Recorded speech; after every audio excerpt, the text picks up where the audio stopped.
Salut et bienvenue dans cette vidéo. 10 mars 2025, j'étais me balader en forêt et j'ai trouvé ce magnifique ail des ours, c'est les tout premiers. Et je te propose cette recette ultra rapide et géniale de quiche à l'ail des ours. Tu verras, c'est vraiment une tuerie. Alors on regarde tout de suite la liste des ingrédients. Il y aura aussi d'autres vidéos qui vont sortir. Si tu veux pas louper, clique en bas à droite sur abonner. Alors c'est parti!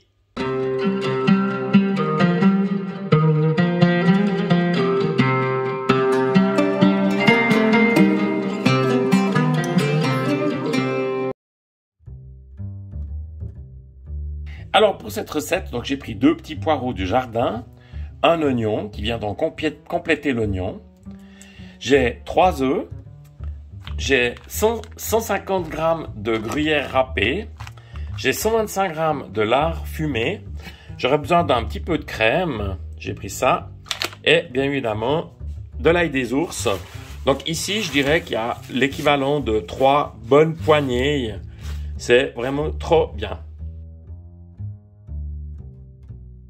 Alors c'est ma compagne qui a fait donc la pâte ici, superbe. Et dans la description de la vidéo, je te remets les ingrédients pour la pâte. Alors pour l'oignon, donc j'ai enlevé la peau. Puis après, je te rappelle mon truc très simple. Tu fais 2 coups de lame comme ça, un coup au milieu. Et c'est parti. Et là, ça se défait tout seul. Et ça, c'est vraiment la bonne taille. Tu vois, un coup au milieu, tac. Alors, l'oignon, je vais le faire revenir avec les lardons. Et puis, en parallèle, ici, j'ai lavé mon poireau. Toujours laver du poireau du jardin parce qu'il y a toujours un petit peu de terre. Alors, ici, j'ai rajouté au poireau les 3 œufs et le fromage. Je viens de mettre un tour de moulin à poivre. Donc, jamais du poivre déjà prémoulu. Et enfin, je viens rajouter ici la moitié de ma crème. Voilà, comme ça c'est parfait. Je viens brasser le tout et je viens te revoir. Dans un faitout en acier, je viens ici déposer mes lardons et mes oignons.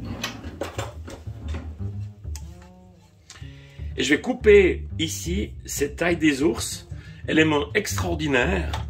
Je vais donc le couper en morceaux de à peu près 1 cm. Et je viens le rajouter ici dans ma préparation. C'est à ce moment-là donc que je viens mélanger ici ma préparation. Et surtout, je viens corriger l'assaisonnement. Là, il manque un tout petit peu de sel. Donc, je vais mettre 3 pincées de sel. 1 pincée par personne. Et maintenant, cette préparation, je viens la verser sur mon ail des ours. Et je vais brasser comme il faut. Le tout, je viens le mettre sur ma pâte. Alors regarde ce que la nature nous donne, c'est juste magnifique. Ça va être super bon, donc ça part 35 minutes au four à 200 degrés. Alors regarde à la sortie du four, si elle n'est pas belle, cette tarte à l'ail des ours, juste magnifique, on s'est régalé. C'est juste excellent.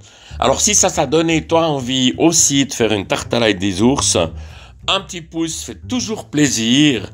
Merci d'être passé par là et de ta visite et à bientôt.